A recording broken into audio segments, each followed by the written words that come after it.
Welcome to Identity Matters with Dr. Kathleen Perry. Join in to explore one of life's big questions. Who am I really? The Identity Matters podcast will show you that you are and always have been innately whole and worthy just as you are. So slow down, relax, and enjoy the show. Welcome to Identity Matters. I'm your host, Dr. Kathleen Perry. Today, as usual, I want to remind you that we're on a journey to explore, just to take a look at some things and not in any attempt to change or fix or even offer up something to believe. Your job, if you want to accept it, it's not a job. It's just to be here, to show up with an open heart and an open mind, see what lands for you, what resonates, and what doesn't. Don't worry about it. Just let that part go. So, what are we going to explore today? Well, in episode 1, we touched upon the idea of who you actually are. And so, makes sense that we would take a look at who you are not. And that's what today's exploration is going to be about. So, an exercise that I use with private clients and in my groups that really everyone loves, and so do I, is an exploration around the question, who are you? Or who am I? If you were to ask that question of yourself. So I invite you to take a moment as I kind of guide you a little bit to answer that question for yourself.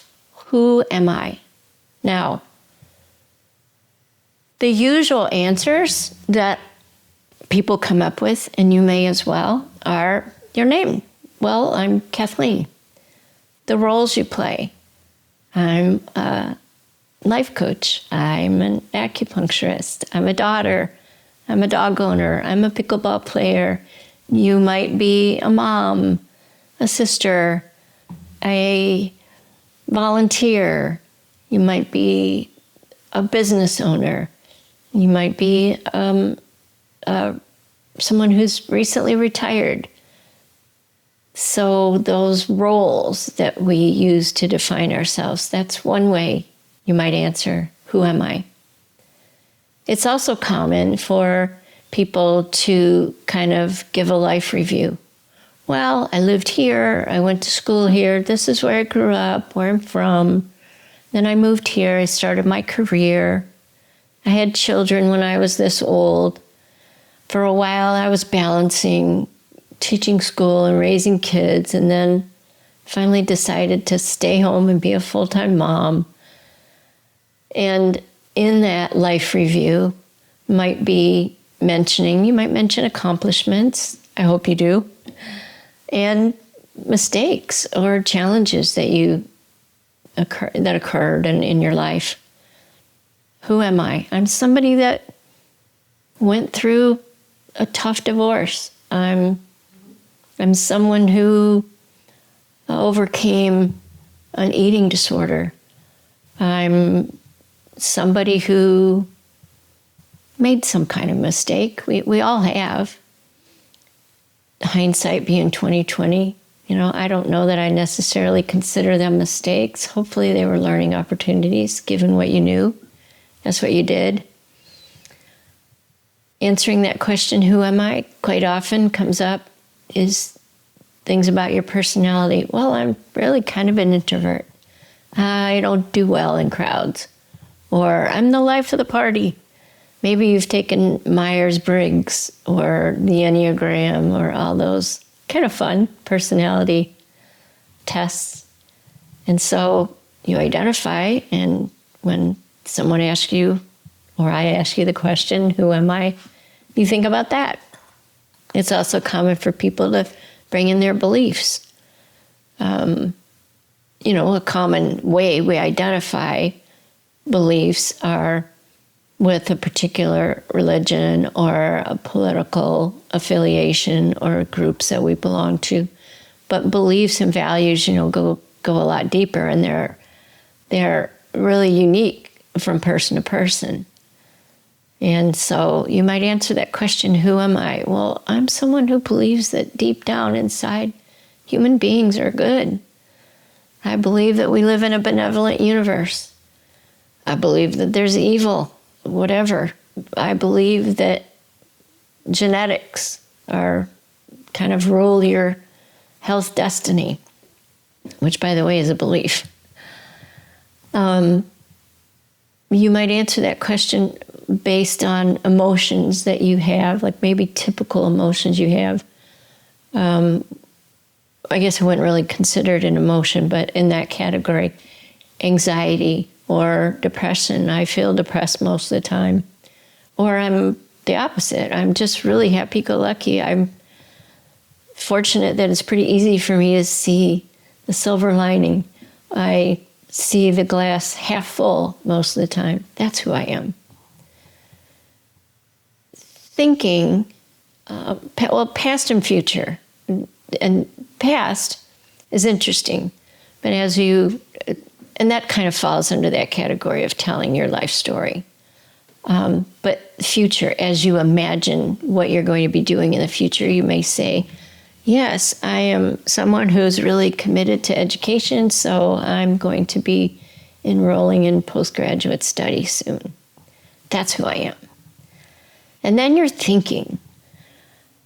Thinking is, again, a way that we define ourselves with inner stories and how we give meaning to who and what we are. Now, the next part of the exercise is really the fun part. So, I will ask you, if you could not use any of those things, any of those experiences, any of those things that we just mentioned to define yourself, and I were to now ask you the question, who are you? And you could not use your name, you could not use your gender, the roles you play, your history, your personality, your beliefs, your emotions, your thoughts, or the story about who you are and what's happened to you in your life. All of what it means to feel like this me that you take yourself to be. How would you answer that question? Who am I? I want you to sit with it for just a minute.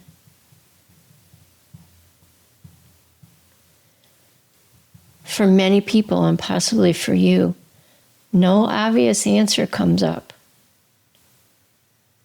And if that's the case, notice if your mind all of a sudden just got really quiet.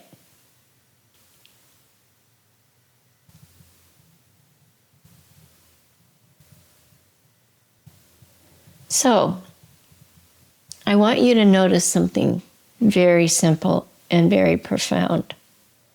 The things that we usually use to answer the question, who am I? Our name, our roles, our personality, our emotions, our thinking, they all change. Names change, roles change. Even the story of our life, our history, if you notice, if you tell the story of what happened to you in the past today, and then you recount that same part of your life 5 years from now, it will sound dramatically different. It's always changing. So,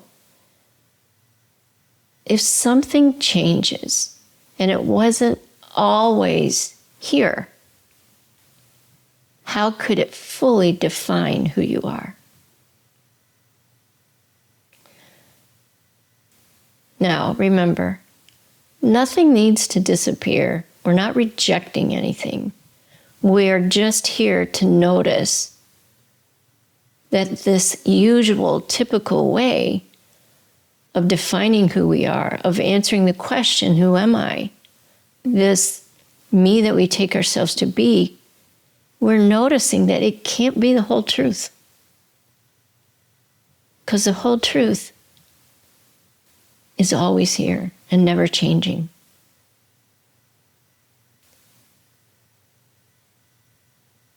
We're not up to trying to get rid of anything or fix anything.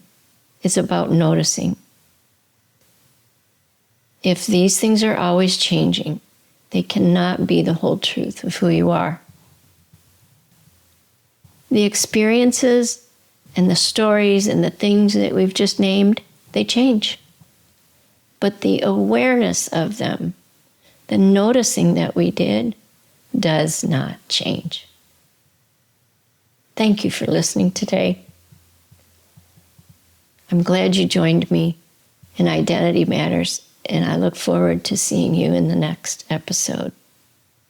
With so much love, namaste. Thank you for listening to Identity Matters. I hope you found this episode insightful. If you're ready to delve further into this journey of self-discovery and uncover your innate wholeness, I invite you to consider one-on-one coaching with me.